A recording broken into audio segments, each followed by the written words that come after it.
When you have money, you know how much do you have in your pocket. But with time, we do not know how much time is left with us. Ano ba ang mas mahalaga? Pera o panahon? Mahalaga ang pera, pero kung wala kang panahon, walang halaga ito. Ang pera pwede mo pagpaguran, pero ang panahon, kahit anong gawin mo, hindi mo mapipigilan ang pagtakbo ng panahon. Lahat tayo may nakatakdang panahon sa pag-alis natin dito.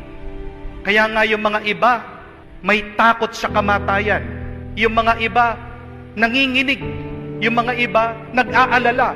Baka daw bukas mamamatay na sila. Totoo yun. Kasi hindi natin alam kung ilang pang oras at panahon ang natitira sa atin. Kaya nga, yung nagising ka lang, malaki ng grasya yon sa Panginoon. Jackpot ka na naman.